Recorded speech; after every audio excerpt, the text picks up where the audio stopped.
And our agenda has the Lieutenant Governor's remarks. We have Rich Wells from Dow is going to be our keynote speaker. We have an employer panel who will answer any questions you have. On your table are a program, and you'll see that, or have that, are cards to fill out questions that you may have for the panel. So when you do that, just raise them up. We'll have people pick them up and bring them up to the employer panel. And there's also a survey there, and we'd like you to complete that survey. It's a brief yes/no thing. Tell us what you think. And this, I would add that this summit, you can see we have a large amount of folks here, mostly business people, which is a whole 10-10. This is a business-to-business message about an untapped pool of skills and talent. This isn't about charity. This is all about talent and skills and hiring people with disabilities. There's a stunning number that there are 500,000 working age Michigan citizens with disabilities who are not working, and 43% of them have a college education or degree. Now, that makes no sense whatsoever. That's what's wrong with that picture. So you can change that. This is about making a commitment at the top, at the champion level. That's what we're here today, is build champions. You'll decide to or not. It's up to you. But many of you are going to go access that talent and take advantage of it, and that's what we're asking you to do. So this doesn't happen without a lot of work by a lot of people. I want to do some quick thank yous. First of all, to Governor Kelly and Governor Snyder for making this part of their administration. Lieutenant Governor Kelly will speak about the progress that's been made, which is significant since the first summit 2 years ago. I want to thank AT&T as our sponsor. Jim Murray is here, the president of AT&T, who will introduce the Lieutenant Governor in just a moment. I want to thank Rich Baird, Governor's advisor, who led the invitation effort, and he personally got all the Governor cabinet members to assist in making calls. It was a lot of hard work, and I'm sure that every one of those cabinet members will be forever grateful for asking Rich to help them with those invitations. I know that was really hard, and we appreciate that. I want to thank Rich Studley, president of Michigan Chamber, for engaging his board and engaging his organization to help with follow-up events, even after this one. We have a great summit leadership team. They've been from the beginning. Rick Keys is the leader. Jeannie Stone is here. Mike Witt from Dow. Kathy Gurney from Aberspaker. Mitch Tomlinson from Peckham, new member Dave Mater from DT&E. We also have a great summit support team as well, and Sue Howell and Sharon Ellis, Luke and Vicki Sikarsky from Display Network, and lots of other great staff who have helped pull this off today. In addition to Lieutenant Governor Kelly, we have great business leaders to answer questions that you may have today. So don't pull any punches. If you want to know how they do it, they're here to tell you how they did it. So just be clear and concise. Ask the questions you want. This is not about charity. I said it before. This is about talent and creating business leaders and champions like you to learn and lead, and then hire folks with disabilities. Move the needle. That's what we're trying to do. Okay, so let's get going. I want to introduce Jim Murray, who is representing our sponsor, AT&T. Jim Murray is a president of AT&T Michigan. Has been with them for 10 years. Prior to AT&T, he worked for the Speaker of the House. Jim has been involved in every telecommunications legislation over the past 10 years in Michigan, from the Line 11 Modernization Act to the Telecommunications Act. AT&T has always supported disability employment, always supported the Governor's Summit. They were there from the beginning. and have been our sponsor for every one. So with that, please let me join me in welcoming Jim Murray.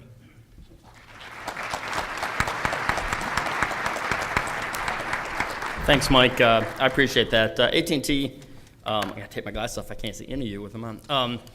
Is really proud to do this.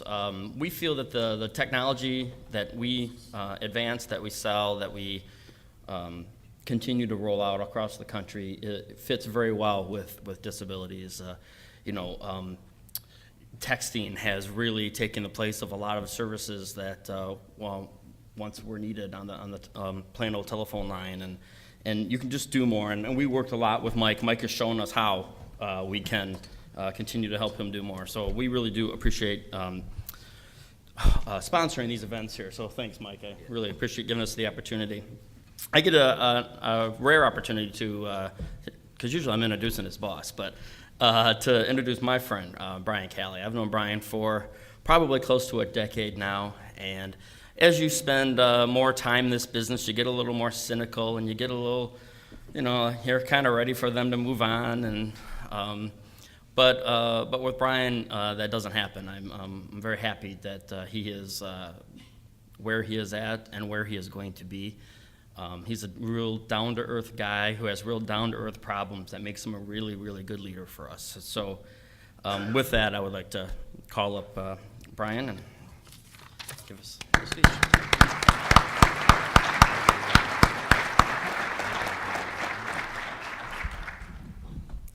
Well, thank you, Jim. I appreciate it. It does seem like everything that is critically important in terms of the advocacy that I do, AT&T and Jim Murray is right there to be a part of it, to support it.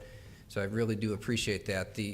I thought I would, though, because it is kind of the news of the day, and what people are so interested in is give you a little update on the governor. I just heard literally a few minutes ago that he walked out of, well, not exactly walked, but left the hospital. He has been discharged from the hospital and is on his way back from there. And so really appreciate the type of care that he received. In fact, I said last week that when I covered for him at a couple of events when he was admitted, that we were doing the merger of the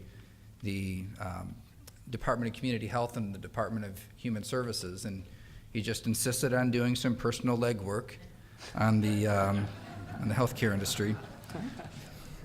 So but he is doing well. In fact, we texted back and forth a little bit last night, and he's looking forward to getting back to work. But of course, he'll need to take it a little bit easy, and that's taking it easy is not something that he excels at. So, but we'll look forward to that full recovery over the course of the next few weeks or months, and then back on to the business of reinventing Michigan. Now, part of that, and a big part of that, is what we're here talking about today, because this is an opportunity that most people, frankly, just miss. Most corporations miss. It's the type of talent that exists. In fact, I would go further than that to say that even those of us families who have who are living in close proximity or with different struggles or disabilities or differences miss opportunities.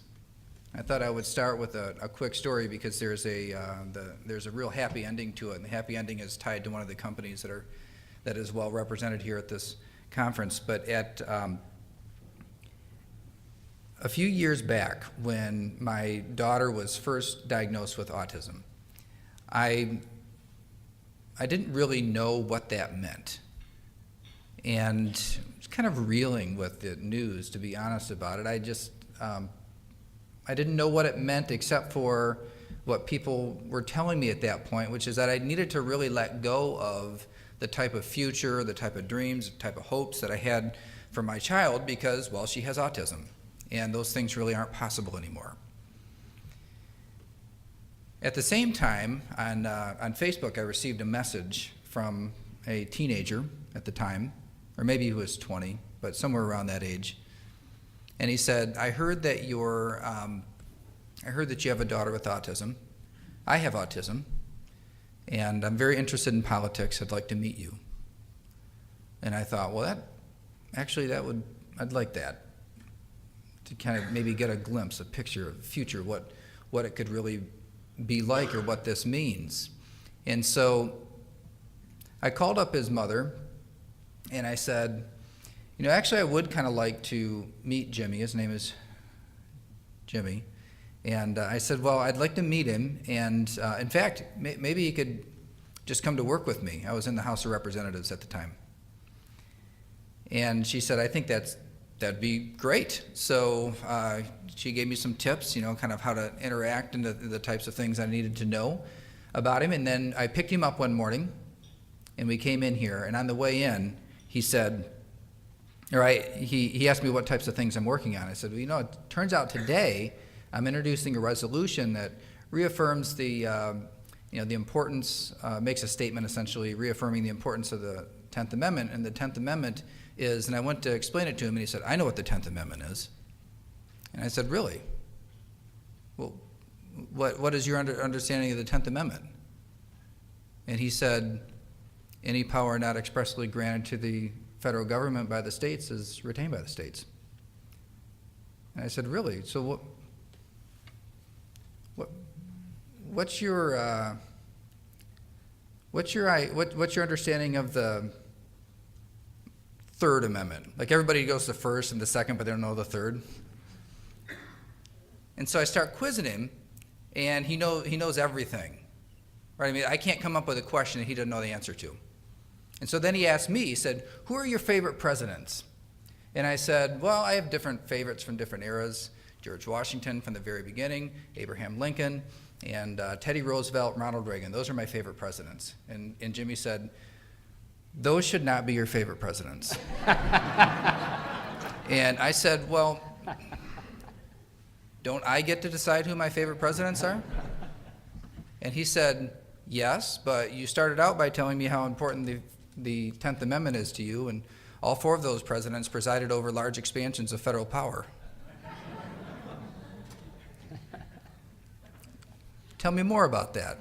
I said, well, the first one, of course, generally recognized as the father of the federal government, and with Abraham Lincoln, the 13th Amendment itself was designed specifically to overcome southern states using the 10th Amendment to justify slavery. And then Teddy Roosevelt with the land purchases in the federal park system and the antitrust laws that were taken on by the federal government at that time. And of course, Ronald Reagan using even the power of the federal government to spread a form of government beyond the borders of the United States, around the world. And so all of them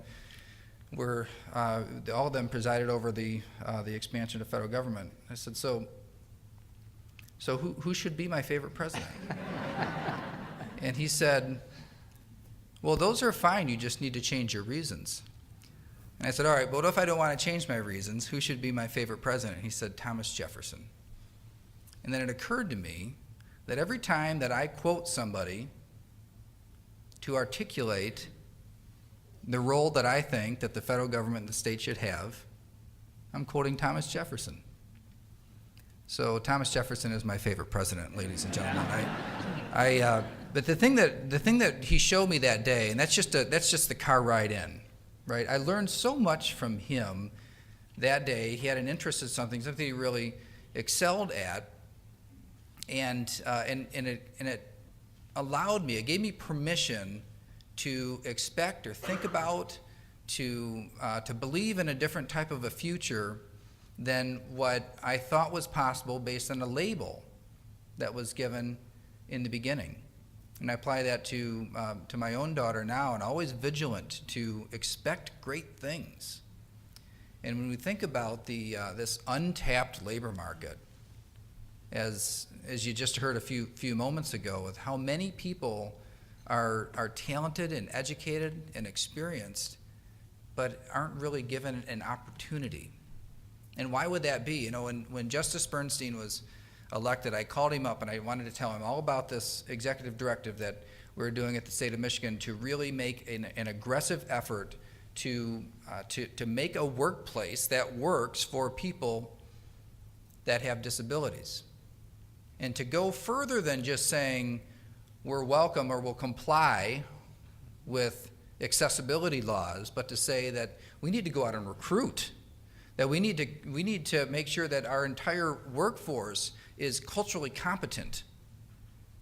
And so when I called up Justice Bernstein, he came right over to my office. We talked about it, and we are going to be teaming up on an effort over the course of the next year to tell the story about what is happening at the state of Michigan, what we're doing at the government of the state of Michigan, one of the larger employers in our state. We have about 47,000 employees. To tell that story and share that experience and to show what those results really could be and hopefully inspire others to do the same. And so when Justice Bernstein couldn't be here today, but he said, I wish I could be with you today at Governor Snyder's Business to Business Summit on Disability Employment. I want you to know that I strongly support the Governor's Summit employment goals and will work with the Governor and my friend L.G. Cali, and we are friends, to assist businesses to understand the great talent available to them from Michigan's qualified workers with disabilities. And he's got an important and a special role to play. And as many of you probably know, that Justice Bernstein is blind, and it reminded me when he came into the office. And I have this thing that I normally say when somebody comes in, particularly when it's somebody that I know. I say, it's nice to see you. Right? That's what I say. When I had a group that came in with the from the Commission on the Blind came in to see me, and I said that, and then I'm distracted for the rest of the meeting. I thought, oh, I really screwed up. How could I be so stupid that I just said this? And so 15 minutes of the meeting goes by, and I can't even really concentrate on that conversation because I'm thinking, oh, how badly I screwed up in this thing. And so finally we get through, there's a break in the conversation, and I said, I'm really sorry. I just want to clear the air on something. I think I said something incredibly stupid in the beginning. I said, it's nice to see you. If that was insensitive or that offended you, I really want to apologize. And they laughed. They laughed really hard about it. They said, no, we don't even, that doesn't even, I say that, and one of the people I'm meeting with said, no, I say that all the time. He said, don't even worry about it. It's just an expression. It's a saying. It doesn't offend me one bit. And one of the things that Justice Bernstein had explained to me was that when you teach cultural competency, one of the most important aspects of that is that it's okay to talk about it. Right? You have questions, it's okay to ask a question. Are you curious about something? About maybe how something works? Ask a question about it.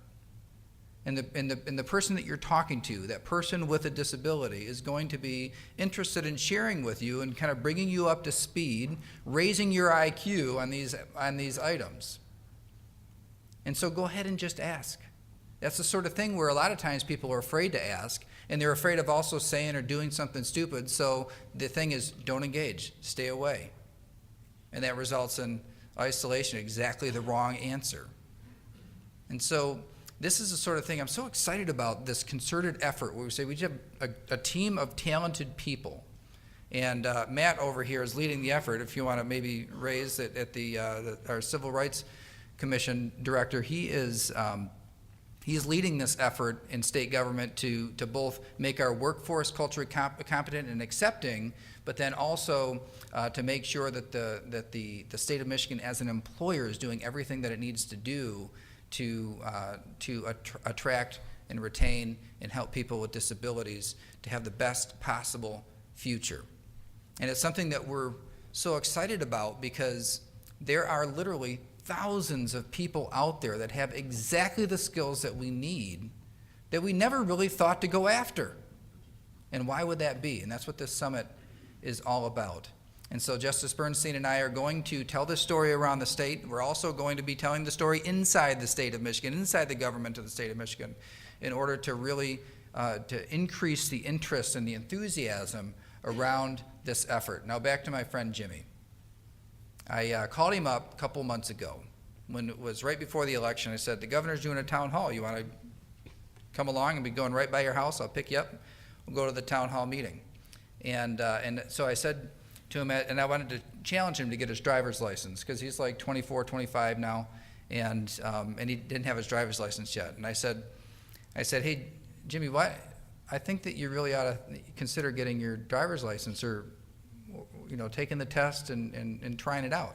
He said, well, I just took the test, got a perfect score, of course, and He said, I did take the test, but I haven't done the driving test yet. I'm going to wait until springtime to do that. And I said, that's awesome. That's great.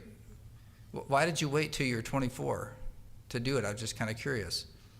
And he said, well, I always knew I'd be a good driver. I just worried about everybody else. And, but you know, it'll make his life a lot easier. Now, Jimmy works at Meyer. And he's worked at Meyer for I don't know how long now, for a while. And it's the type of corporation that is learning every day that putting in the extra work or the effort to make the workplace accessible to more people, it's just smart business, because you get that type of talent in that nobody ever thought about before. And so this is an exciting time. It feels like there's a lot of momentum in this area across our state and across the nation, and it's something that I expect is going to pay huge dividends to companies as more and more start to figure out and understand the type of talent that exists out there that just hasn't been given a chance before. Now, I have a very special opportunity today. I was really thrilled that there's a special guest that came in to be here. Last month, I was reading I guess I was online. I don't actually hold newspapers generally, but I was looking at a news site, and I saw a story about a young man who went to one of the schools that I went to, who had done something pretty incredible. And it's Garrett Goodwin. Now, Garrett is a student at Grand Valley State University, engineering student. And a few years back, he was involved in a motorcycle accident. And he is in a wheelchair today. Now, Garrett lives a very exciting life, at least compared to mine. It seems very exciting, because the article that I was reading about was that he had just won the gold medal on a snowmobile in the X Games. Now, I'm not a snowmobile expert, but I know that just a snowmobile on its own would not accommodate very well unless somebody figured out how to make it work better or right for somebody who has the type of challenges that Garrett has. But see, he's an engineering student, and he made modifications to a snowmobile that not only allowed him to compete and participate, but to win. And the reason why I was so pumped up about Garrett being here is because it's an example of this level of intensity and dedication and determination that people with disabilities have that your workplace needs. See, there's a lot of things. It's so easy for us to take things for granted. Right? It is very easy. In fact, one of the reasons why the governor really wanted to be here today is because he had, over the course of the last month and a half or so, really gotten a taste of how difficult life becomes when you've got a part of your body that doesn't work. And it's an insight. Of course, he's always been very sensitive and involved and supportive, but this is a sort of thing, it's a new insight about how difficult it is. But with that comes such determination and dedication. And it's the same types of traits and personality that make an employee, somebody who's working on your team, the type of person that will rise to the top of that team. Now, Garrett's going to school to be a mechanical engineer. I told him, as we talked outside a few minutes ago, that that's a very in-demand field. And there's probably a whole bunch of employers in here that are going to say, you know what, actually, I need one of those. So I hope that you'll slip him your card before you go. He's around the junior-senior range, and he's going to what I can attest to be an outstanding world-class school in Grand Valley State University. Happen to have a piece of paper on the wall from them. And so what I have here is a special tribute from the governor. The governor and I both. It says, "Let it be known that it is with distinct honor we recognize Garrett Goodwin for overcoming obstacles and showing the world that a disability doesn't have to be a barrier. Throughout the course of his time as an athlete, Garrett has embodied the true meaning of dedication, creativity, innovation, and persistence. Instead of letting a disability create a barrier between him and achieving his dreams of competing in the X Games, Garrett looked for an adaptive solution to participate in a fast-paced, precise sport. As a result, he developed a customized snowmobile that would enable him not only to compete, but to win gold at the X Games. This outstanding accomplishment required great preparation and hard work and is honored with our state's sincere respect and admiration. And so I'd like to introduce to you X Games gold medalist, Garrett Goodwin.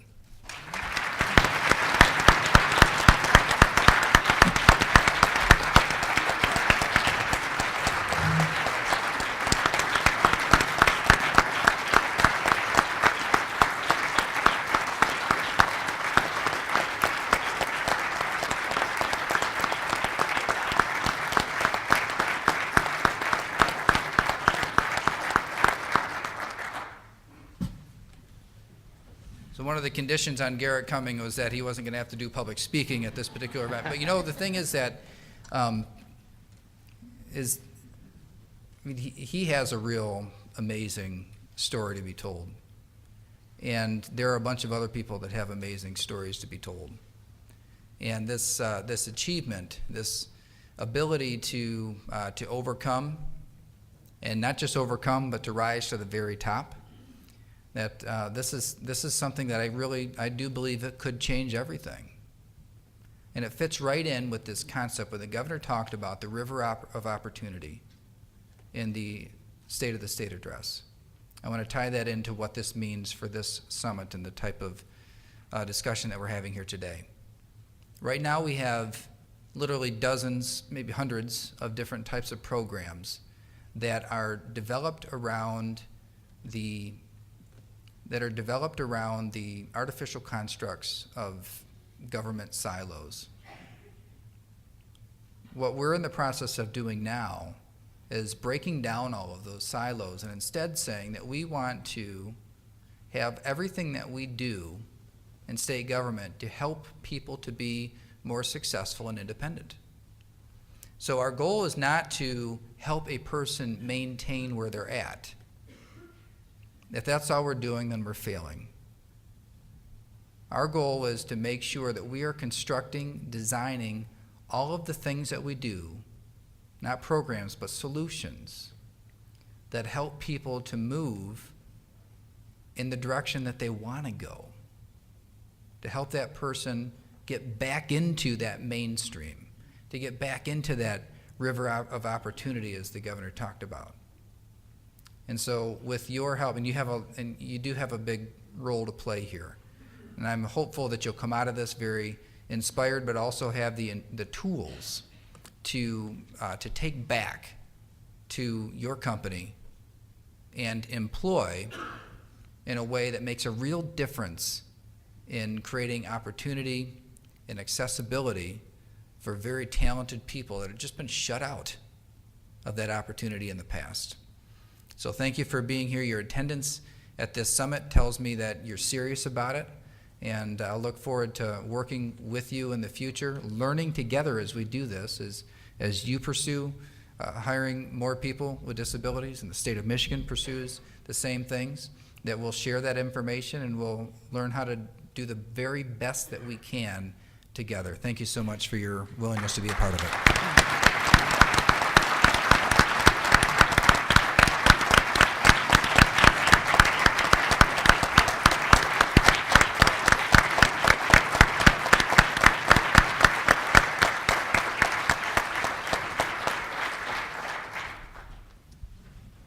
Thank you, Lieutenant Governor.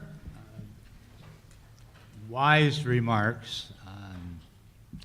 I just had the thought of the message that he gave was so strong about And it's difficult. It's difficult for businesses. It's difficult for families to have high expectations when we go through the trauma of acquiring a disability, and recognize that of the almost 56 million Americans with a disability, U.S. Census, that only 15% are born with that. The rest of us, like Garrett, me, acquire it in our lifetime.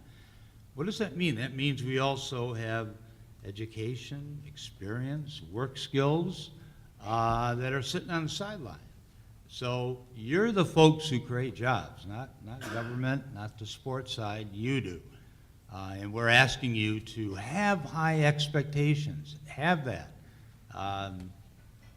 We have it. We have it shown to you today. So we're going to have employers talk about their experience at it. We have a keynote speaker in Rich Wells from Dow Chemical Company. Really pleased that Rich agreed to join us today. He's Vice President of Operations Canada and U.S. North Site Director, Michigan Operations, and President and CEO of Union Carbide Corporation. So over the course of a 30-year career with Dow, Rich held leadership roles in many areas, including advanced manufacturing, leadership, climate change, public policy, on and on. Very busy guy, very talented man. As a member of the Dow Operations leadership team, Wells is responsible for 10 advanced manufacturing sites in North America. He also directly manages Dow Michigan operations and responsible the global strategic site with more than 3,000 employees. Wells was recently elected president and CEO of Union Carbide Corporation, a 2001 acquisition by Dow, and serves on their board of directors. Excuse me. Originally from Minnesota, Wells joined Dow in 1982, served Dow in locations from Freeport, Texas to the Netherlands.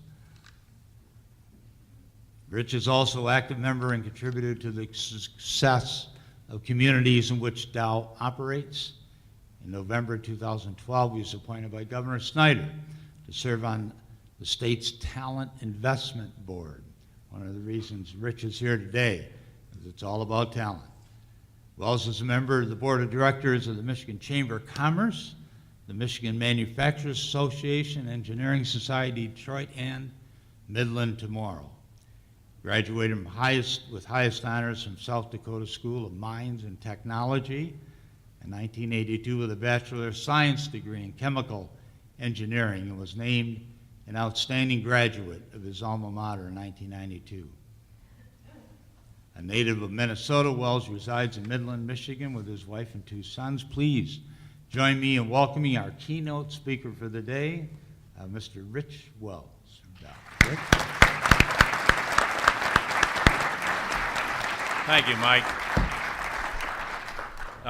Lots of fancy titles. The title that I like best, and maybe tells you a little bit about something about myself, is the dad of Andrew and Zachary. That's what's most important to me. Garrett, congratulations. You have an ability, and that ability is engineering, and you've used that ability.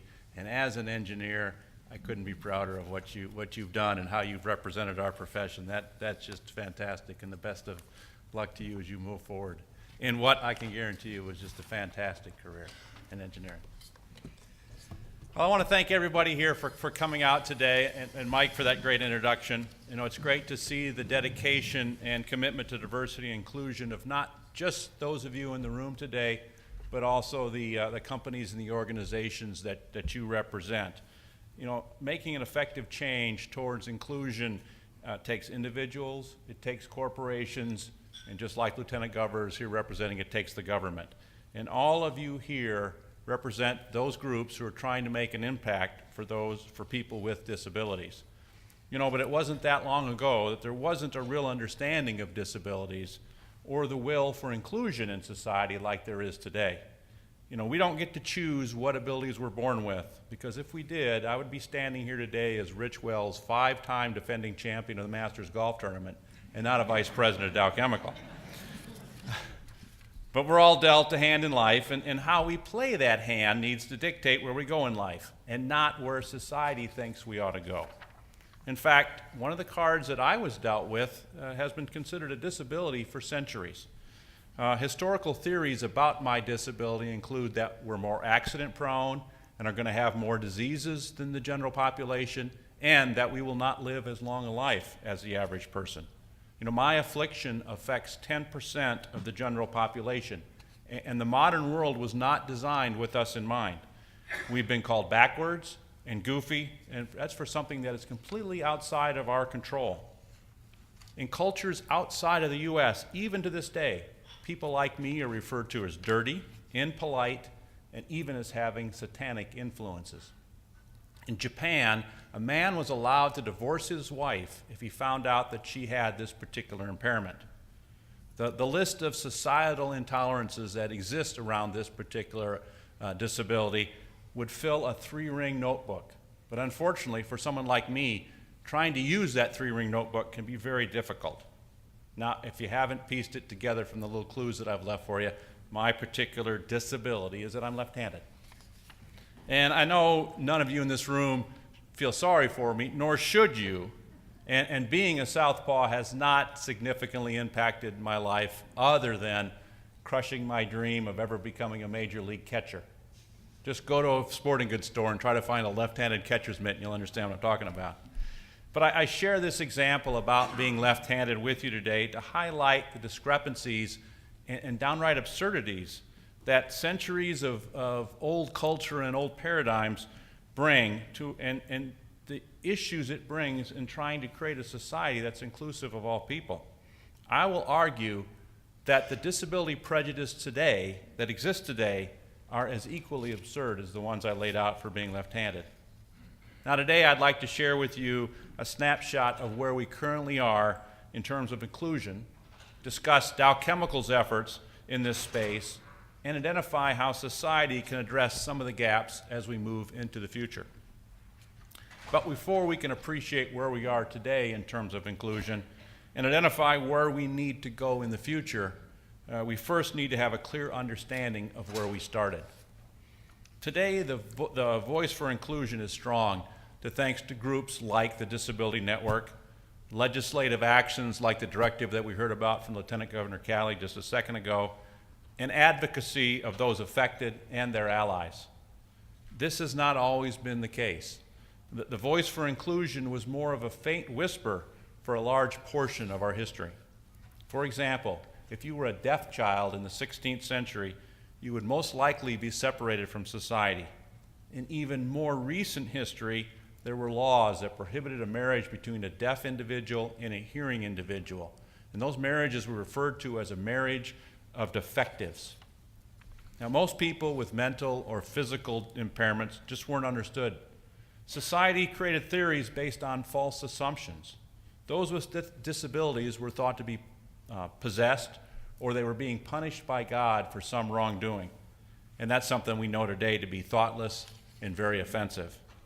However, that really was the main school of thought in our society until we turned a bit of a corner in the 18th century with the dawn of the Age of Enlightenment. At that time, advancements in medicine and science created a sense of confidence in the ability to cure and rehabilitate people with disabilities. But it was put into practice as a round peg being put into a square hole. You know, doctors and scientists at that time viewed disabled people as the issue rather than society itself. The impaired were the ones who were supposed to adapt to the world as it was. And if that wasn't possible, then they were cast aside into institutions or they were isolated in their homes. No, this period of history, as I said, it allowed us to turn a little bit of a corner, but it was very clear we still had a long, long way to go. And you know, you don't have to go back hundreds of years to find an unwillingness to understand and advocate for people with disabilities. As recently as 1980, a Western journalist asked a Russian official in the Soviet Union if that particular country was going to participate in the first ever Paralympic Games. Now, if you're not familiar, the Paralympic Games are Olympic competitions for athletes with disabilities. That particular Soviet official responded by saying, well, there are 0 people in the USSR with disabilities, which is kind of like saying that Vladimir Putin is one of our leading practitioners of democracy. Fortunately, humanity has been on a long progression towards inclusion since that time. And although we started from not understanding or not having an appetite to understand disabilities, thanks to the advent of modern science, we've developed the knowledge to treat the mechanical, or we developed the knowledge to treat the mechanical side of the disabilities. But in order to move further, society needs to treat the mental side, and it has to push society to be more inclusive. Today, we're finally at a point where we have the medical understanding, the government support, and the social and corporate advocacy that are necessary. And these are three very critical components if we want to move forward. And while we have these components in place, we still need groups like all of you here to help apply the pressure necessary for positive change. The champions of inclusion in this room have the reach and influence that extends far beyond the walls of this room and the walls of your companies and your organizations. And that's one of the main reasons why society today is moving to embrace inclusiveness in a way that we've not seen at any time during our history. You know, last year I had a great experience. I had the opportunity to attend the Warrior Games in Colorado Springs, Colorado. The Warrior Games celebrate the athleticism of more than 200 wounded, ill, and injured service members and veterans through various sporting competitions, just like the Olympic Games. Dow is proud to be a sponsor of those games, and because of that sponsorship, we invited employees from all across the U.S. to attend as recognition for their hard work in advocating for veterans and military affairs issues. And I was asked to host this group, which I was very honored to do, and to watch them see these wonderful athletes was both it was an eye-opening, and I'll say it was a life-changing experience for me personally. I was reminded of the physicist Stephen Hawking when I was there. He once said, "Don't be disabled in spirit as well as physically." And the athletes that I got to know in Colorado last fall certainly were not disabled in spirit. And many times, how they were disabled physically was not easily identified because of the strength and athleticism that they displayed. The skills that these athletes showed on the field of competition in many cases rivaled that I've seen in any professional sporting event. You know, it was very clear that these athletes viewed their disability as just another challenge to overcome in life, and not as a defining factor of who they are. I felt honored that I was able to witness and be part of their spirit, their determination, and their raw athletic abilities. Now, similar to the Olympics, the Warrior Games has a medal ceremony for the winners of each of the event. And in those ceremonies, there's an honorary presenter that leads the athletes out to the medal stand and then actually hands out the medals. And after watching the air pistol competition, the group that I was with, we decided to stick around and watch that medal ceremony because we'd got to know the individual who won the silver medal. And in this particular case, the lead presenter was this very attractive blonde woman who caught the attention of everybody in that arena. And that was because of the confidence and the grace, and if I can be perfectly honest, the just pure beauty that she had. You see, she was wearing a very tight-fitting, short skirt, which was probably one of the reasons why at least the men in the room had caught her attention. And as the saying goes, she had legs all the way up to her neck, except she didn't have legs. You see, she was a double amputee with prosthetics below both knees. But from the graceful way that she moved across the stage and her confidence that permeated across the arena, not one person focused on her disability. It wasn't who she was. And she didn't let it define her, and it was certain that she did not let it dictate what she can and cannot do. Now, thanks to Google, I was able to find out who this individual was, and it was Amy Purdy, a 2014 Paralympic snowboarding bronze medalist. And get this, many of you probably know this, she was a finalist in a past season of Dancing with the Stars. But in addition to all that, the aptly named Purdy is also an actress, a motivational speaker, an author, a clothing designer, and co-founder of Adaptive Action Sports, which is an organization that creates opportunities for individuals with disabilities to get involved in sports. Now, this woman, along with all of the amazing athletes that I got to see at the Warrior Games, truly embodied the spirit of people who overcome their disabilities. And they made a lasting and a very positive impression on me. And I dare say I wouldn't be here today if it hadn't been for that experience, because it really, really made me think about my own paradigms in this area. And it really said that we all have a role to play in both our professional and our personal lives to amplify that spirit that I was able to witness. In many cases, companies today, like many of the ones that you are representing here today, provide opportunities for everyone to get involved through volunteerism, advocacy, and general education. And as personally as an advocate for full inclusion in the workplace, I'm very proud of what Dow Chemical is doing in this area. See, inclusion is at the core of our culture in our company. We invest in a culture where diverse viewpoints are valued, because diversity in culture leads to diversity of ideas, diversity of thought, and those are necessary if we're going to move our company forward in the world today. Now, Dow is fortunate we have a Disability Employees Network, which is led by our own Mike Witt sitting up here, and it leads the charge within our company to break down the stereotypes that exist for people with disabilities.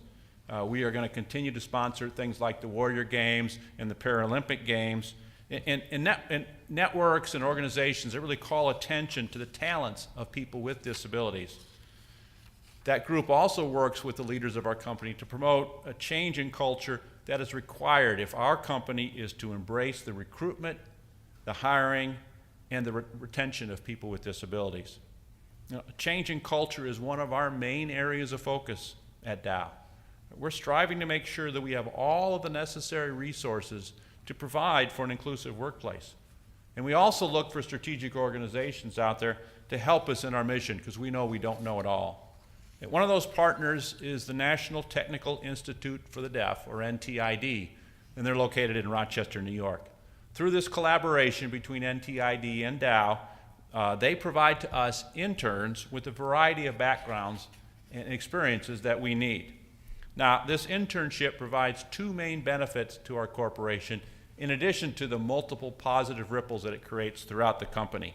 First, it provides our company with a continuous pipeline of talented interns with diverse backgrounds and expertise. And second, and I'll argue more importantly, it allows us to hold a mirror up to our programs, our beliefs, and our paradigms, and shows us where we need to improve in order to create a workplace that is inclusive for individuals with disabilities. And one of those issues is that when we first began the program, it was relatively easy for us to integrate these interns into our corporate offices. But when it came to our manufacturing facility, our production plants, the places that I call home, a lot of people said it's not safe. We can't have somebody out there who cannot hear. Because we use a site-wide public address system to notify people when there are situations where hazards may be present. But we didn't stop there. Fortunately, we had the fortitude to think a little bit differently, and maybe thanks to our friends at AT&T, we discovered there are new and different ways to communicate so that people in our workplace, out in our plants, can be safe if they are unable to hear. Things like text messages, enabling phone calls through your iPad back to 24/7 sign language interpreters, and even bringing in face-to-face sign language interpreters are all things that we did, and it allowed us to fully integrate these interns into our company, and that, in several cases, has led to full-time careers in Dow. You see, we understand that to be the best company, we have to attract,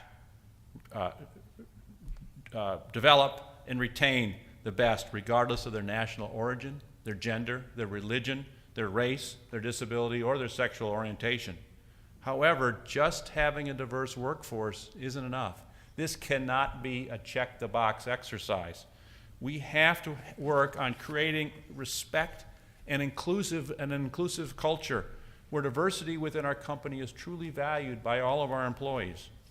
You see, as workplace demographics shift, as the world's economy globalizes, and as we want to grow in emerging parts of the world, diversity and inclusion really become a strategic imperative for our company. We need to welcome talented, high-performing individuals with all types of personal backgrounds and expertise, because our customers of the future will come from all types of backgrounds and expertise. Therefore, quite frankly, it's just a matter of survival that we embrace the unique perspectives that all individuals bring to our company. But I know that we're only one company on a long list of champions in inclusion. You know, right here in Michigan, our industries, and as we've seen, our state government is taking the initiative and making a real difference.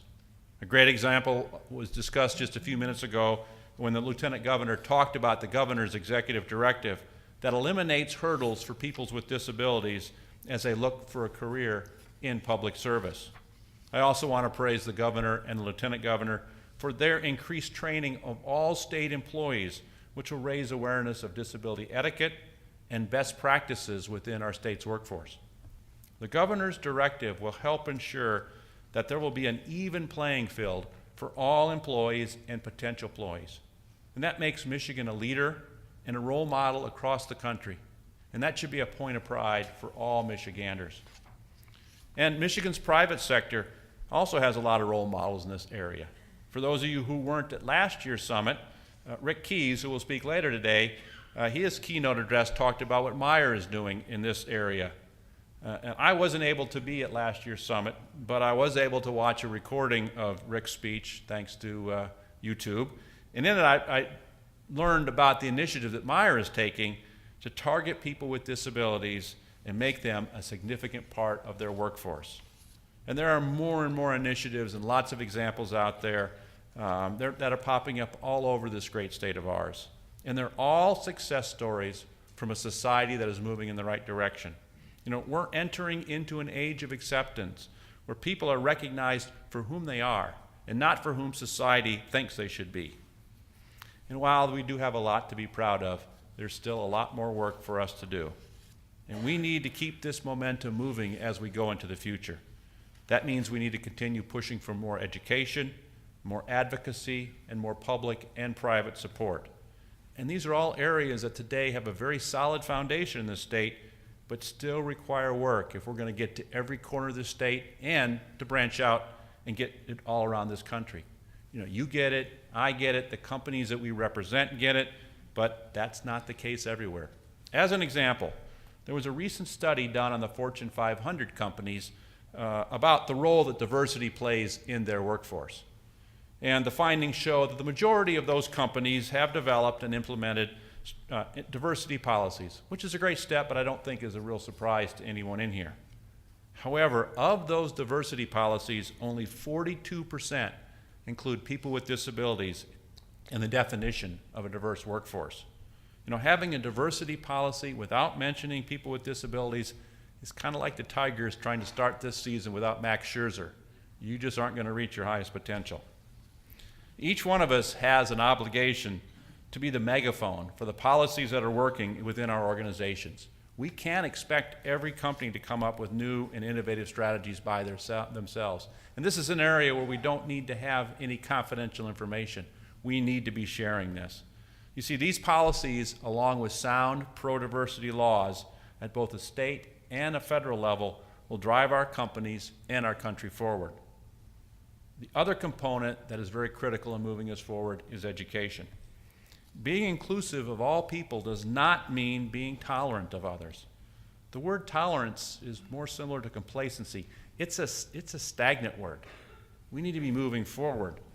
And we need to be moving towards inclusiveness. And being inclusive means that you are a positive agent of change. And in order to do that, you need to have an understanding of disabilities which only comes through education and training for those people who never had an interaction with the disabled. You know, education in regard to inclusion is sometimes an overlooked piece in our professional lives.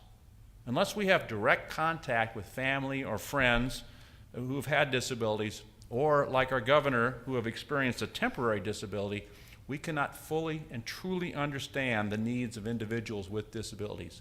It goes well beyond just having compassion and respect. And just as the governor has outlined in his executive directive, it's going to take training. Now, fortunately, in this area, we are a bit ahead of the curve. As an example, in 2009, the School of Industrial and Labor Relations at Cornell University created a formal concentration on disability studies. And since its inception, the university has been struggling to keep up with the growing student demand. As of last year, Cornell offered 8 courses within this concentration, and they accommodate over 300 students. 5 years ago, they had just 1 class.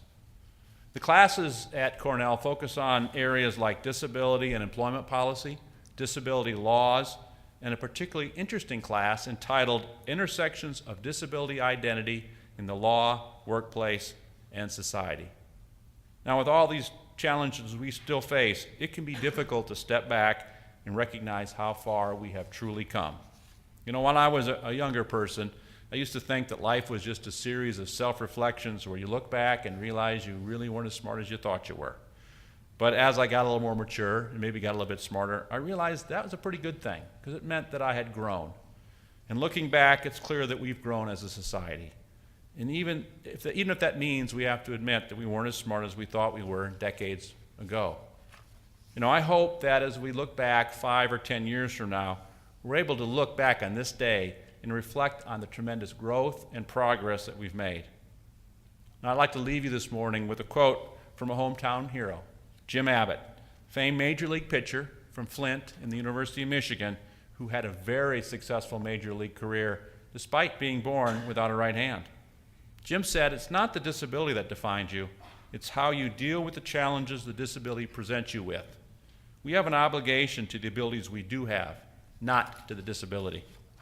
Everyone in this room is using the abilities that you have to directly impact the employees you represent and the future employees that you'll hire. You know, we all have the ability to shape a culture where workplaces are staffed and equipped to maximize everyone's ability and not just to accommodate individuals with disabilities. A workplace where all employees are given the tools to succeed in their professional lives. In other words, a culture in our workplace where employees understand, respect, and fully interact together regardless of their background. By continuing to strengthen the path that we're on, we have the opportunity to make the workplace more welcoming for everyone, and not just those of us intelligent enough to be using the correct hand. Thank you.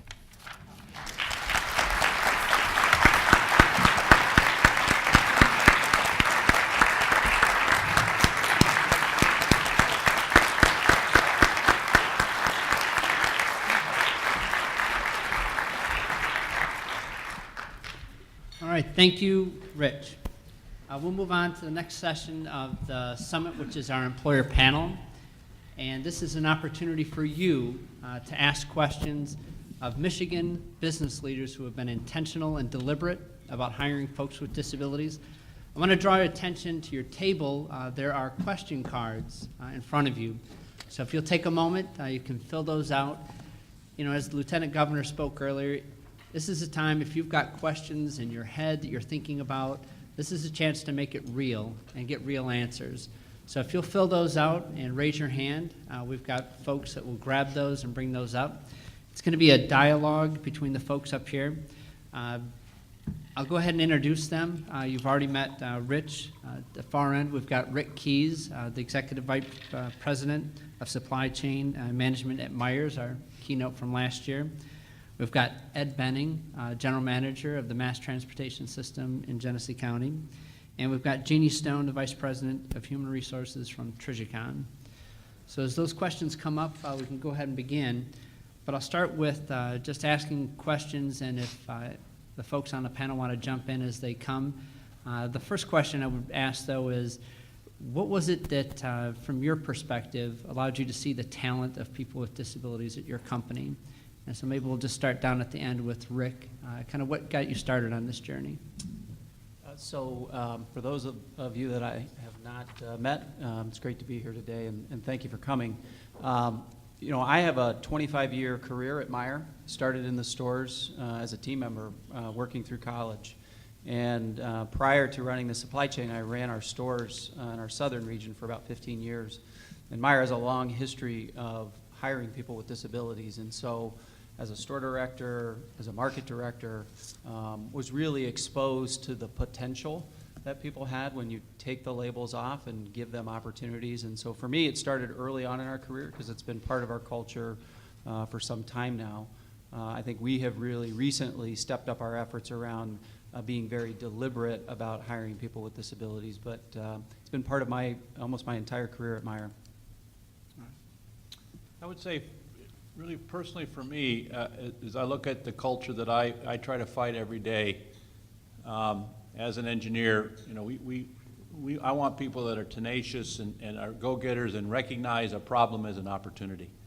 And unfortunately, our society today, there's too much of an entitlement mentality out there. And so to find people who have that, let's go solve a problem, let's go take that hill, they aren't as prevalent as they were 30 years ago.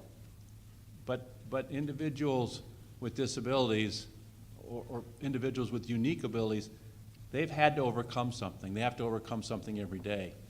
And so some of the problems that we may present with them, they can put them in the right perspective, and they attack them with the right frame of mind. So there's a value case, there's a business case to be made.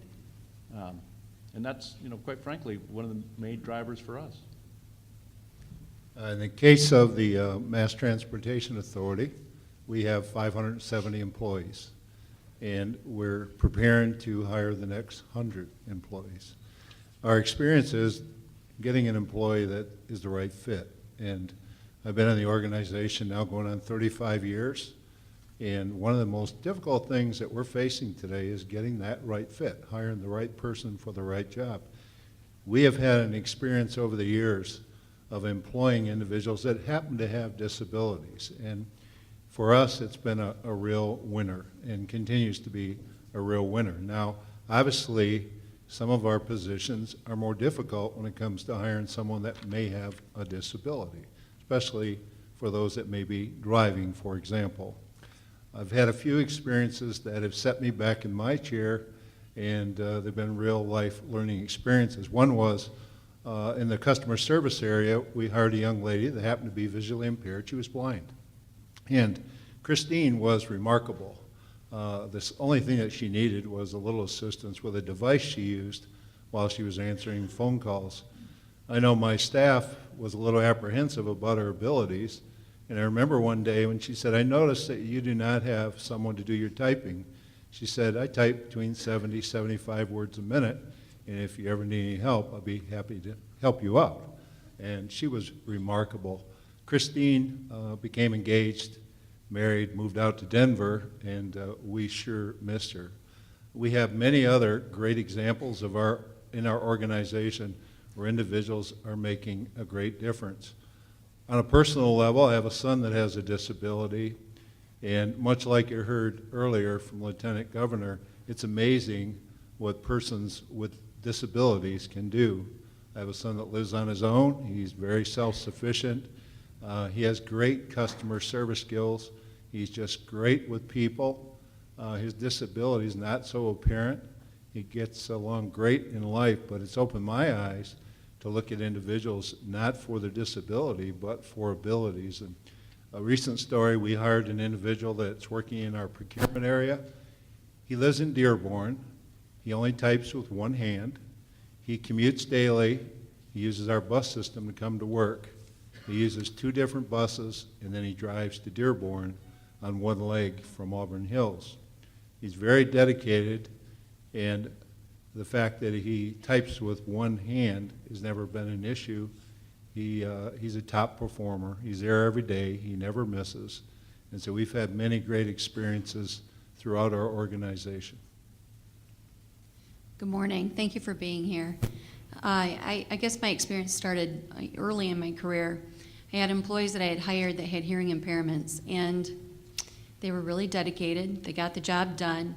And one of the employees communicated to me that they were so thankful for the job that no one else would give them a chance. And it was really an eye-opener for me that you had people that had the skills, the talents, and the abilities and were thanking me for a job that they were doing well. Because they had a disability, nobody else wanted to hire them. And as I continued in my career and grown in my career, I've gone through the process of hiring people, not because they have a disability or not a disability, but because they have the skills and talents to do the job. And I think that sometimes people with disabilities get missed. And I think that if you spend time and you look out at the resources available to you, You'll find out that those people that you can't find actually do exist.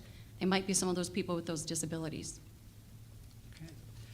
We've got several questions that evolve around the importance of top-level commitment, and then methods or things you do to prepare the hiring managers or your workforce. So are there strategies that you use to help with that culture change? You know, I think the top-level commitment is absolutely critical. I think sometimes the spark comes from within the organization, but I think to really make it part of your culture and to really drive the change, I think it really does take top-level engagement. And so, you know, for us, like I had mentioned earlier, Myers had a long practice of hiring people with disabilities. I don't know that we were always as deliberate as we are today. It was more of a passive relationship. We were open to it, saw a lot of great things that came out of it. But it wasn't until we really engaged at the highest level of the organization. If I had Mark Murray here, our co-CEO, or J.K. Samanchik, our president, they are all engaged in this and active and participating and supporting it. And I think the big challenge is breaking down the fear. What can I do? What can't I do? And I think Lieutenant Governor Calley talked earlier about, you know, that permission, really giving that permission to the organization and saying, this is something that we want to engage in. This is part of our culture. This is part of who we are. We're going to be deliberate about the work that we're doing. And I think it makes all the difference in the world, which is really why we're here today. This is why this is a business-to-business summit, is because we really want to challenge our business leaders to take that step, to take this back, the top leaders in the business community to go back to their organization and champion this initiative.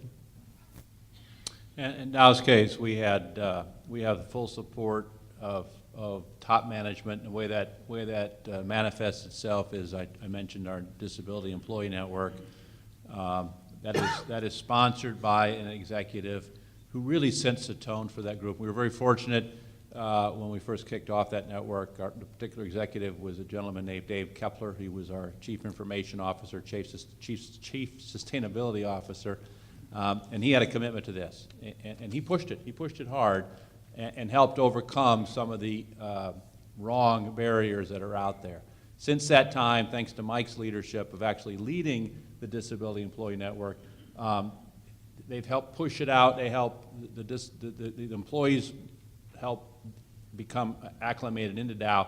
But more importantly, I've gone to several education sessions where they talk about how to work with someone with a disability. And it's not the physical part of it, but you heard Lieutenant Governor hit on several. It's the etiquette part of it. And should I ask about the disability? Well, the issue is, you know, if you don't ask and you're afraid to approach them, then there's a barrier between you and that employee. So it definitely starts at the top, but it needs to quickly trickle down and help everybody kind of overcome the paradigms that are out there that keep this from working efficiently. From my experience, I report to a board of directors, a very diversified board of directors, and the buy-in is certainly there. Our executive team in the organization is on board, and my director of human resources is a person that came through Michigan Rehabilitation Services and been with us for a number of years. My recruiter, our recruiter, I shouldn't say our recruiter, happened to be a young lady that was involved in a car accident at age 9 and spent the rest of her life in a wheelchair. And she certainly buys into the fact that we need to be open to all the possibilities when we're staffing our organization. And so just a few examples, but those that maybe it's not so apparent that are in leadership positions. We have a program in our organization. One time it was called sensitivity training. Today it's called passenger assistance training. We require all of our staff to go through that training because one of the things we tell people is if you live long enough, one of two things or maybe two things will happen. If you live long enough, you'll have a medical condition and perhaps a disability and maybe both. And keep that in mind every day when we approach our work and the service we provide in our community. So as a team, I'm part of the executive team at my corporation, and as the person in charge of human resources and talking to our team and our strategy from a hiring process, we talked about inclusiveness, but also talking about having a broad band of people that work at our corporation. And we're a corporation that is heavily involved in supporting the military. And of course, we're very involved in things that affect the military, both active and inactive duty. So we started off at that approach, trying to get some of the executives at the table that were concerned about cost, concerned about whether or not it was going to be more difficult for employees to work with somebody with a disability or not a disability. And as we started to talk about it more and started the process, we started with our recruiters and making sure we used the right recruiting firms that understood that we were looking for skills and talents, but we also wanted a cross-population of people working for us. And going through with our managers and our supervisors and those people involved in the hiring process and educating them about the fact that regardless of who you're going to work with, it's going to be uncomfortable when they come in the first day. They're new to the team. Nobody knows them. They don't even know where the bathroom is, for heaven's sake, so they're uncomfortable too. It's really no different whether you're hiring somebody with or without a disability. Everybody kind of joins in, and once they join the team, everybody learns how to fit with each other. But educating people about disabilities is an important factor because people become uncomfortable. Can I ask that person about why they're in a wheelchair? Can I ask that person about their hearing impairment? How do I communicate with somebody who's got a hearing impairment? So if you educate everyone and you make them feel comfortable and it's just another person joining the team, it becomes a very effective part of your environment and you really get a great cross-population of people. Jeannie, I think you just hit on like 4 or 5 questions that folks have asked. That was great. I'll ask the other folks to comment because there were several questions around recruiting people with disabilities and sourcing. So what are the most successful approaches to sourcing talent with disability, and do you have specific tools that you equip your recruiting team? So maybe we'll start down at the end again. Rick, are there things that you've done Myers has done to recruit folks with disabilities? Sure. So I mentioned I keep using the word deliberate, and that implies that we are actually actively out there seeking people with disabilities to join our organization. And I think when I first started this journey, for me, I thought it was, well, all of a sudden we're going to say we're ready to go. We're willing to hire people with disabilities. We'll go out there in the job market, and people will be flooding our facilities. And that's not necessarily the case. I think there's fear on both sides of the equation. And so what we found very quickly was we needed to bring in a partner.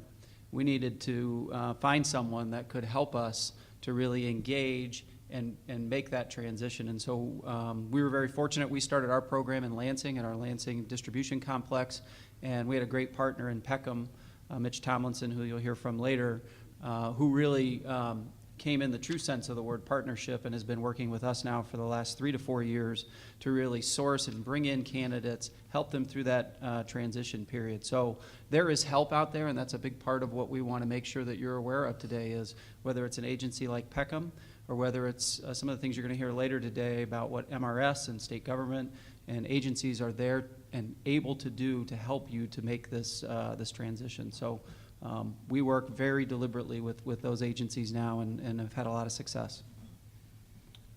For us, we treat it like we do lots of underrepresented groups. We found that just putting our policies out there, you're right, they don't come to you necessarily. We do most of our recruiting on college campuses. There is for some reason, a fear to come interview with Dow. So we've had to partner with people, go to specific forums for the disabled and do our recruiting there. We'll continue to do that, but we do want to get out into the universities and where we traditionally recruit and let people know that Dow Chemical is hiring all people, and you should not shy away from coming and seeing a recruiter with Dow. In our case, we've worked very close with Michigan Rehab Services over the years for job fit. It's worked extremely well. I'll give you some examples. We have a need for someone to work on our fare boxes, and we were able to find an individual that happens to have a disability that has very high skill levels in this area, and he's been with us now, I think, for 12 years. We have a situation where, in counting money in the vault, we needed some individuals that could work in our vault and that would be happy with that type of work. And at the same time, we would have reliable individuals that would come to work on a daily basis. And one individual happens to be autistic. The other young lady has a disability, and they just do a marvelous job at doing that work. Now, they're not limited. There are other positions in the organization that they may move up to a higher position if they elect to apply for those positions. But we don't always look for individuals to be our janitors. We don't always look for individuals just to answer phones. We try to do a good job fit. And we've been very successful with Michigan Rehab Services, some of our partners, to bring the right people to the job and get a good fit. As an employer, what's important to us is to be able to give someone the training, the resource, the tools they need to do the job, and we're hopeful we're going to have a long-term employee.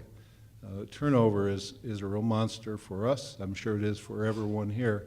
We have found our turnover is very minimal, and many of these individuals come through this process, become lifelong career employees in our organization. Okay, remember this is an opportunity to ask real questions. We've got some real questions up here. So as you fill those out, raise your hands. There's several questions around organizations who are just getting started and looking for tips, really struggling to get it established within a company. And the last piece of that is how do you get beyond or how do you guard against hiring people with disabilities as just something inspirational? How do you guard against that? I guess I'll start with the first or the last statement that was made. How do you guard against just hiring because it's inspirational? So everybody in this room is a business professional. Nobody's in the business of saying, hey, I just want to hire somebody because I want to be a nice guy. You have a business to run. So obviously just starting with that job description, knowing exactly what you need, and only hiring the person that's qualified for that job. So what we're talking about today is that there are people out there with the skills, talents, and abilities that will fit that job description. It's just your opportunity to go out there, look at the resources that are available to help you get that person in your door. So I guess I'll start with that, and the second part, Bill, refresh my memory. What was just any advice on when you're first starting a company, trying to get this type of initiative launched? I think first and foremost is to sit down as a team and really look at your workforce and what do you have open? What kind of positions are you going to have open when you're planning out your calendar year, the next 6 months, or whatever it looks like, and then deciding as a team to make a dedicated effort in hiring people with disabilities, and then starting with your recruiting firm and reaching out to those sources that are out there that are going to be able to find those skills and talents that you're looking for. If I could comment on the Yeah. inspiration. I like inspiration. I think part of why we're all here today is inspiration. But I think what we've found is that that's just not enough. And I think in the end, it does have to be right for business. But what I found as we started this process is our employees with disabilities, they're not looking for charity. They're looking for a real opportunity, just like every one of us has. And so, it's been a real strong mantra for us that this is not about charity, this is about business, and it's about having opportunities. We have equal standards and equal work for equal pay in our organization. And when you see the pride on people's face, they're earning every dollar that they get. And that's equally important. So as much as this is the right thing to do as human beings, it is the right thing to do from a business perspective. And so we always try to keep that at the forefront of what we're doing here. I would agree. Inspiration has to play part of this. Quite frankly, all the changes that have ever happened in society started with an inspiration. So I wouldn't be afraid of that. But in today's business world, it's a very unforgiving world. I mean, you have to deliver for your stakeholders, for your shareholders, your employees, and your communities. And if you're not doing that, then you're not going to be around very long. And so the concern about getting the wrong people in, it's no different than who you hire today, and then some of them aren't going to fit. And you just have to have the ability to determine that. And and treat it with respect. It's no different than how you would handle a problem employee today or an employee who doesn't fit today. But the first part of the question, I think it takes that inspiration to get it started, and then somebody to kind of bully this through over some of the stereotypes and fears that are out there. And once you do that, and as I said earlier, there's a business case for this. Then with time it'll just happen. But I think that inspiration and push is really key at the beginning. I would agree with what's been said. It is very inspiring, and one of the things that I think is so important is that look past the disability. Look at ability. Look at people that bring ability to the table. When I was hiring this individual that's one of our junior procurement officers in the organization, I didn't realize he had a disability. In fact, I never asked him to hold his hands and feet up to see what was going on. I only knew that he had past experience, good experience, that really fit what we were looking for. This was an individual willing to travel a great distance daily to come to work. And so we, as an organization, must have that culture that inspires everyone to look past the disability, look at the abilities. And we have shining examples in our organization of individuals that really don't ask for anything special. They're evaluated like everyone else. The standards apply. They must meet the standards. In most cases, they want to exceed the standard, and they're starting to set the standard for others. Okay, there's several questions about recruiting and hiring, and they're asking, how do you go about identifying jobs that are a good match for disabilities? Do you have specific jobs for people with specific disabilities? Jeannie, do you want to start? I guess we don't really look at it from that perspective. We look at it more from what our business needs are. And so we don't go to target specific jobs for people with disabilities. We look again for that specific job, what do we need, and then we go out and we canvass and find the right skills and talents for that position, and we've been very successful at doing that. I think for an organization that this is new to, finding positions that will be relatively easier to acclimate to than others is a good place to start, but recognizing it is only a start. And as I talked about it in my speech, you know, the issue with bringing hard of hearing or hearing impaired people into our organization, if we had stopped with, well, what can they easily do, then we wouldn't have overcome some of the issues we have and wouldn't have brought them into a large part of our organization. So it's a good place to start, but if you stay there, you're just reinforcing a lot of those stereotypes. And you're going to find that in most cases, most jobs are going to be able to be done by someone with a disability. Okay, there's several questions around accommodations, and some folks mentioned specific disabilities, cognitive or emotional. So how do you handle accommodations or onboarding folks with disabilities? Is it a separate process that is an inclusive process? We have found that the accommodations are minimal, to say the least.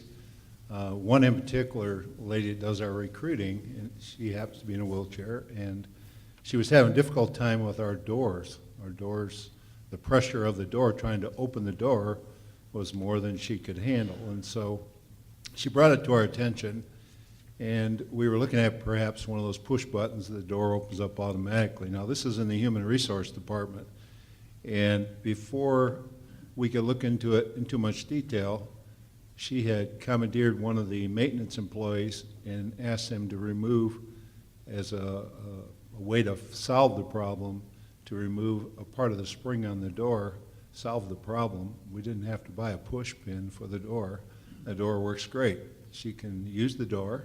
There was no accommodation, and she came up with this on her own. And so our experience with accommodations has been very minimal. Yeah, you know, accommodations, when I talk about accommodations with our leaders, for me, accommodations is about asking the right question. And so oftentimes I think leaders will look at things and say, well, why won't this work? This person is blind, therefore they can't work at a computer screen, or this person is deaf and they could never drive a high-low in our distribution centers.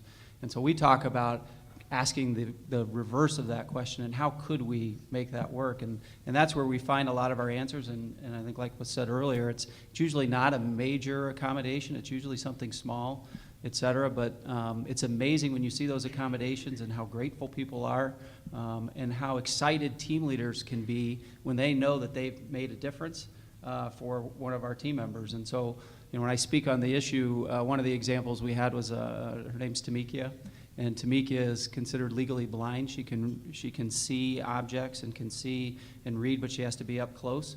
She works in one of our most highly automated facilities and was really struggling. When we started the initiative, we hired Tamikia. She was struggling and said, boy, I'm not sure if this is for me. And the leader, who was really at first kind of struggling with, boy, I don't know if Tamikia could really do the job, really started asking the right questions. And not only did he go out and get a bigger screen, that was kind of the first step, which seemed to help. He actually then went back to our automation supplier, and we changed the entire font on our system for all people within our facilities. And that worked. And all of a sudden now Tamikia is a highly functioning member of this facility, and quite frankly made it easier for everybody in the facility that operates with that equipment to see more readily the work that they have to do. I think about what Garrett did. That's an accommodation. Now, he had the will to create his own accommodation, and sometimes what you'll find is your team members will come up with those solutions as well. And so listening and being open to the ideas, I think, is the first step. There's certainly physical accommodations, you talked about that, but there's also social or integration accommodations. And I'll give you an example. We hired an individual when I was running our government affairs group in our Washington office, and same issue, was legally blind, but did not want people to know about it. She told her bosses, but she said, I don't want anything special. I don't want people to treat me differently. So we kind of kept it to ourselves. We, again, got her a computer screen. If you put the font big enough, she could read it. But she was assigned to be a liaison with one of our senior executives in his interactions in Washington. And he came to me after the first two, and he said, I'm having problems. She seems to be very standoffish. Well, it's because she wasn't looking him in the eyes because of her condition. And that's one where we sat him down and said, here's the situation. If she's not doing what you need her to do, we have an issue. But if it's just because she's not making eye contact, here is why. And that's a situation where we had to go to her and say, hey, we need to be a little more open about this for your own good. So that was and then she was a great employee. She was great and she's now helped 3 different executives, and they think she's the best. But we had to overcome that little bit to ensure that she could be successful. And I've got some questions around employees with disabilities, performance issues, discipline. Are there different approaches, or how do you handle, have you ever had to fire somebody with a disability? We have a point system that tracks breaks, lunches, attendance, everything. Everybody's on the system. And after you accumulate a certain amount of points, people are talking to you. And eventually, if you don't curb that, you can be terminated. And I go back to the earlier statement that I made. It's not charity. It's equal work for equal pay. And so we just recently, and that's why I bring it up, we just recently terminated one of the original people that we had brought in that really struggled with some attendance issues, et cetera. And I think that's part of the program. I think that you do have to be fair to all people, and you have to be consistent. Now, I think one of the things to keep in mind is that there are significant barriers. Just because someone is employed and you get them into the system doesn't mean that they don't have significant barriers just even getting to work, or the challenges that they face maintaining their employment. And so, I think you have to exhaust all of those means. And one of the things that you'll hear today is there are a lot of people, a lot of agencies, a lot of support networks that can really help you to keep people employed and to stay engaged. But yes, equal work for equal pay, and if they're not meeting the standards, we have terminated.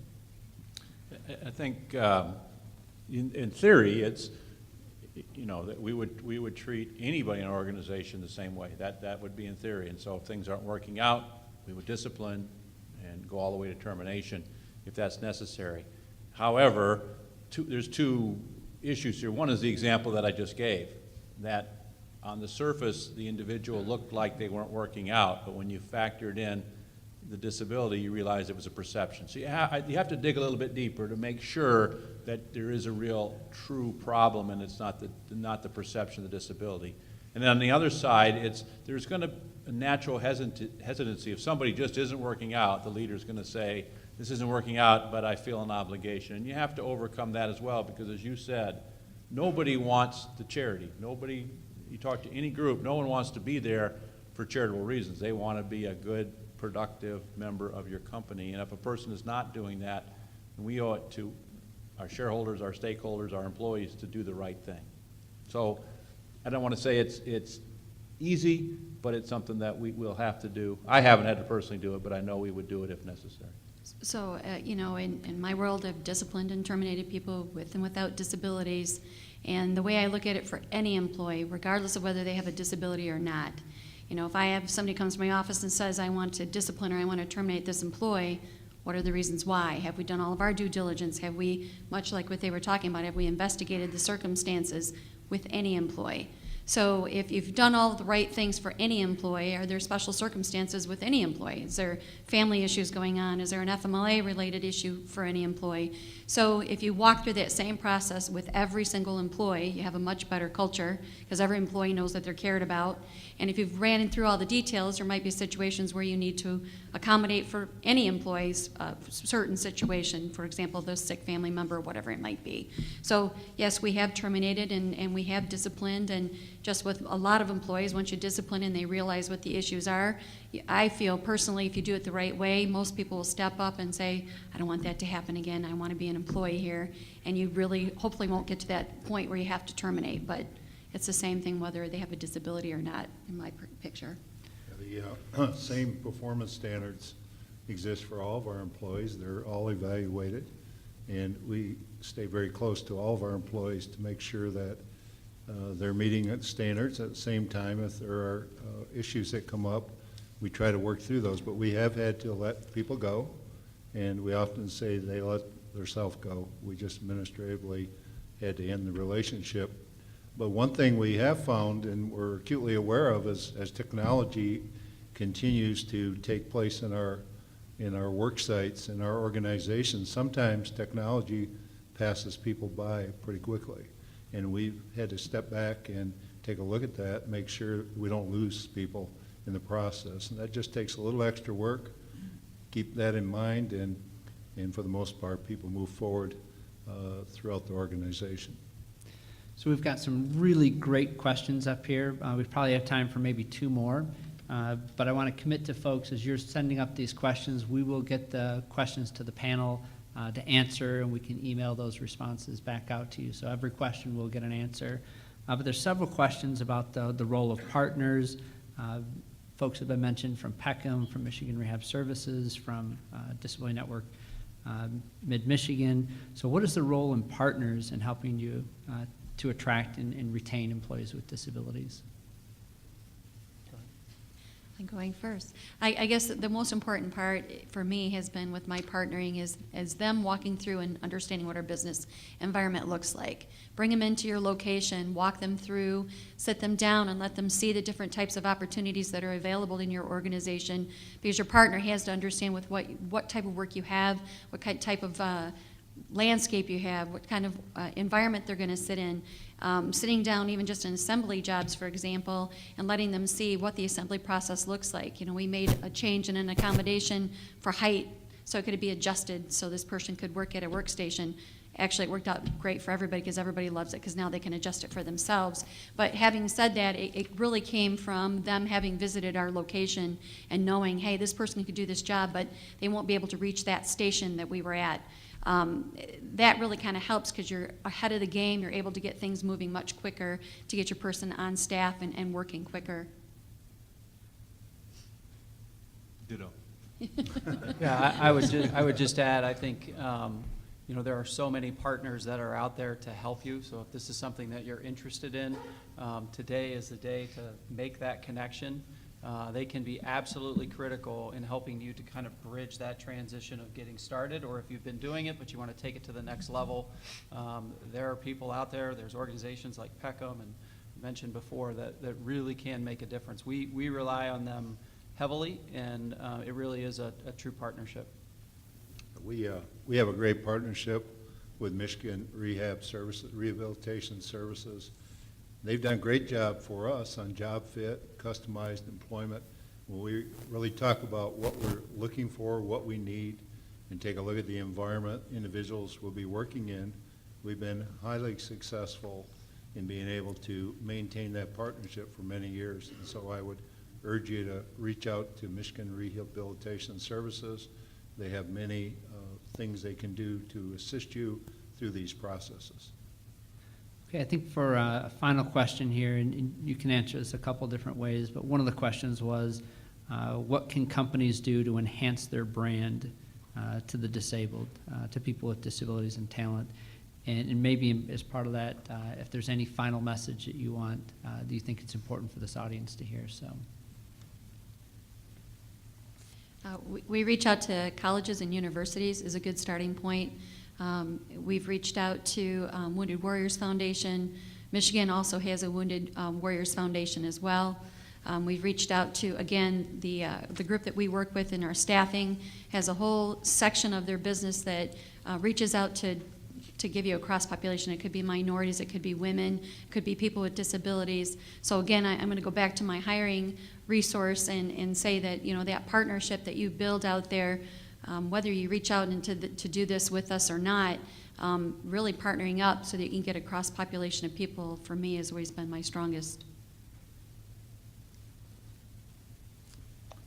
We are working very close to try to access some of the veterans and others that may be able to work in our organization, and we will have additional efforts throughout this year to access that group to see if there's possibilities for some job fit.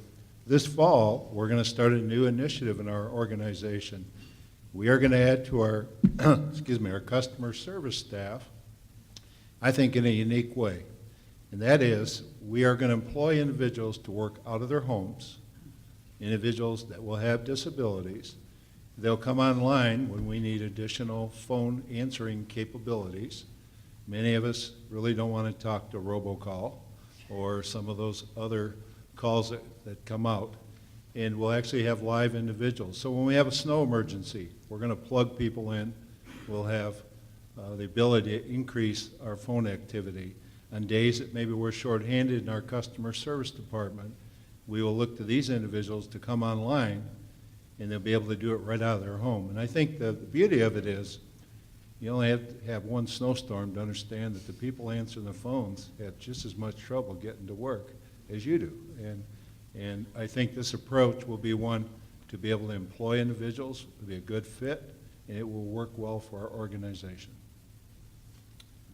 I think I've already addressed the recruiting part, but let me talk about the branding part. The question was, is there a branding opportunity? I think that's the way it was. What can companies do to enhance Their their brand. brand to people with disabilities? Or the There's a variety of ways to do that, certainly, and this is a branding opportunity. However, that's kind of the cherry on top of the sundae. It's the tail, not the dog. So go do this right, do it with the right frame of mind, and the branding will come along with it. Your branding people will figure out how to do that, but if you go into this as a branding exercise, you're going the wrong way. And then just as parting words, the barriers that are out there,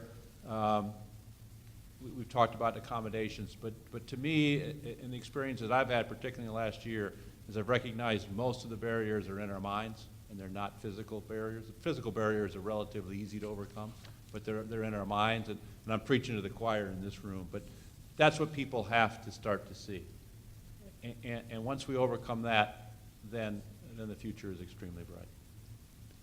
Yeah, I couldn't agree more around the branding. As a company, we struggled with, because we're We try not to be out there too much around some of the things that we're doing. I think, though, we did realize that it was important in this particular arena to make sure that the community, the people with disabilities, knew what we were doing. And then I think it's important that they can see and feel and sense that it's real, that we walk the talk. And so I think that's the biggest part of the brand for us, is to make sure that it's real and alive. And if you come into our facilities, you can sense it and that we're doing it for the right reasons.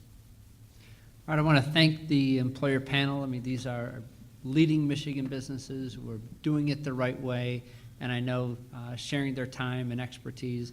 You know, each of these folks are committed to it and have taken a call from executives that have had questions. So this is just the beginning.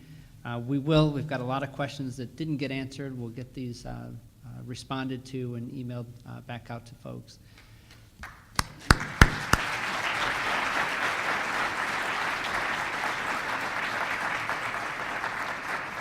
I want to invite up, the next part of this is making it easy. So I want to invite up Sue Howell, the Director of Michigan Rehabilitation Services, and Mitch Tomlinson, the President of Peckham.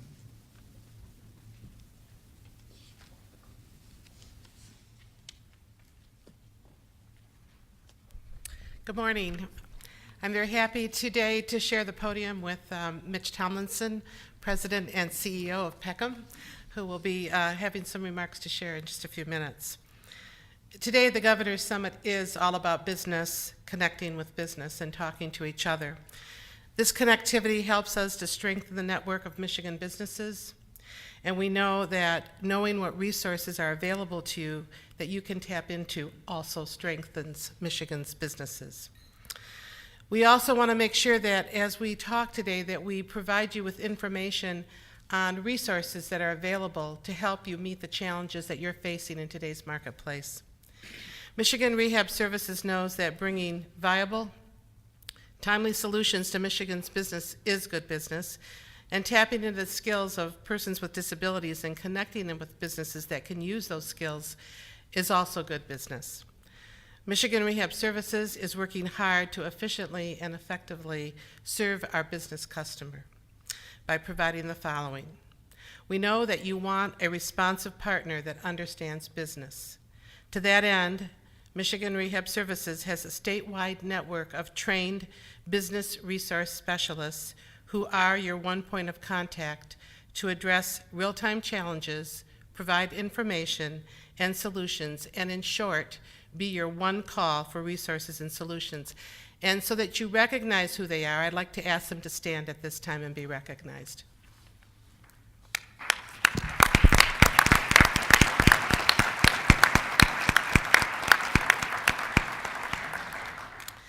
You want to work with the best resources and partners in your community. To achieve that, the network of business resource specialists are working statewide with other community resources and partners like Peckham and the Michigan Association of Rehab Organizations, MARO, to coordinate, align, and bring you solid answers and services that meet the challenges your business is facing. You want a partner that understands your unique situation and is committed to your values and success. Our business resource specialists will be there at every turn, working shoulder to shoulder with you as we listen and learn about the needs of your business and find solutions so that you can succeed. We will be there to help navigate the challenges and work with you as a team. We know that when Michigan business succeeds, we all succeed. Thank you. Mitch.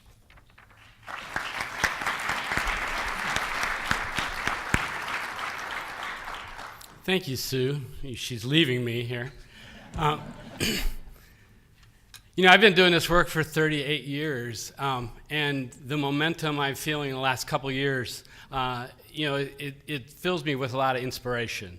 The partnership we've had with Michigan Rehab Services goes back, for me, 38 years. We are very proud to make it easy for you. We argue in our leadership council meetings about this term, making it easy. I sent my talking points to Sue, and she sent them to Mike, and Mike crossed out about 3/4 of them. Because I keep saying it's not easy. This isn't easy work to do. It's the right work to do, but it's not easy to do. The point of this presentation this morning is to talk about how we can make it easy for you as employers to reach the network of agencies that we work with. The governor in his speech talked about how many siloed organizations within government, how many different efforts we have across the country and state to work with people with disabilities. But Mike talks about moving the needle. We haven't moved the needle as much as we should be. So the effort in the last 3 years is to make this presentation and then to talk about how you as employers can have one point of contact, which is the State Michigan Rehabilitation Services group. But behind that group are a group of 60 and more nonprofit agencies that live in your communities. There are businesses in your communities that can help you support this effort of identifying folks and then helping them move into your organizations. This isn't just about hiring people with disabilities. It's about creating a culture of inclusion in your companies. What's good, and I've heard so many great this was a really great session this morning. I've heard so many great comments. But what's good for folks with disabilities is good for everybody in your company. So if you make a pathway easier for a person who's blind, it's easier for the person that's not blind. This idea of having a disability is something, it's not a matter of if, it's a matter of when. Each of us in this room someday will be a person with a disability. It's the fastest growing disability group in the world. So it makes sense for all of us to pay attention to this, not for our companies, but for ourselves. Someday we're going to want to keep working, and we're going to love to have a company that's going to be inclusive. This is a business-to-business presentation. The company I work for, Peckham, is a company that's both a provider and a business. Last month, we were selected as the best and brightest companies in the United States to work for middle-sized companies. And the majority of our employees at Peckham are people with disabilities. We think that says a lot about the capability of people with disabilities. The fact that we're growing this momentum and having folks in this room so interested in the subject of hiring folks with disabilities is very heartening to me.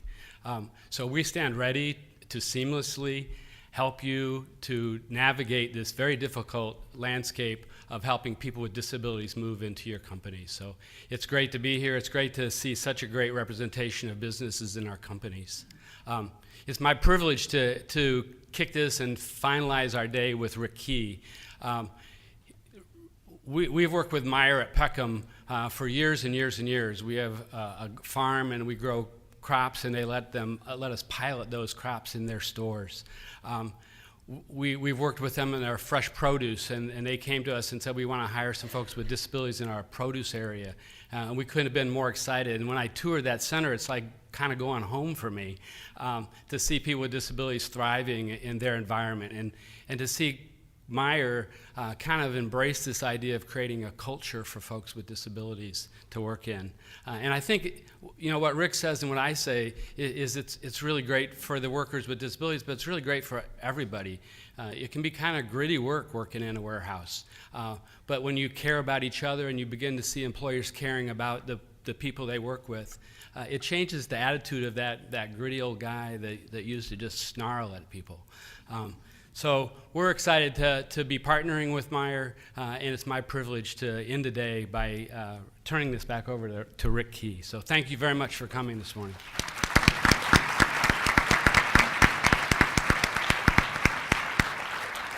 Thank you, Mitch. And again, thank you to everyone for coming out today. I really appreciate the time that you're making for this important initiative. I also want to just make sure I take the opportunity to thank someone that who wouldn't bring it up in the beginning, because he was our intro speaker. But I want to, as a leader of the steering committee that's helping to pull this conference together, this would not be possible without the leadership of Mike Zelli. So if we could give him a round of applause.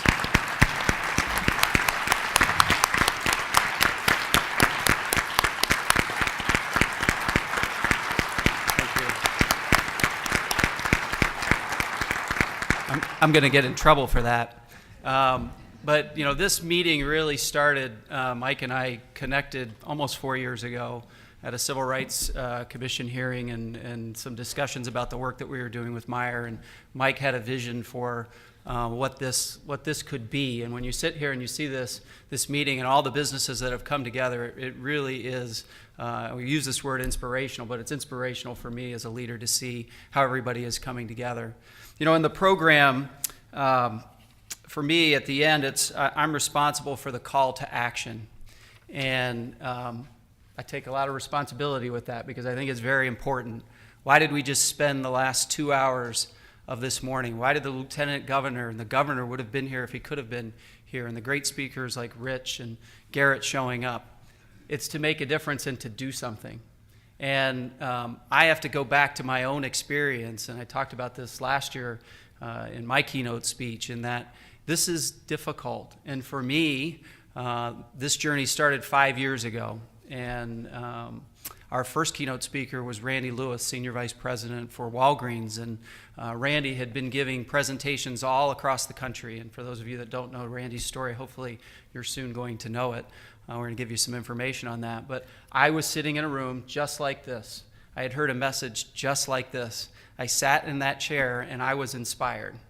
I was excited about it. I thought, wow, this is something we could do at Meijer. And I went home. I went back to work, and what happened? The daily priorities started to hit me. All the things that we had to get done kind of started back up again, and the next thing you know, I'm 6 months later, and we did nothing. And so what we wanted to do today is say that can be different.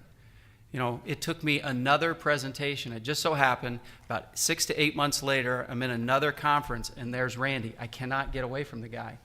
And he's giving this presentation. And if you haven't heard Randy speak, he is an inspirational speaker.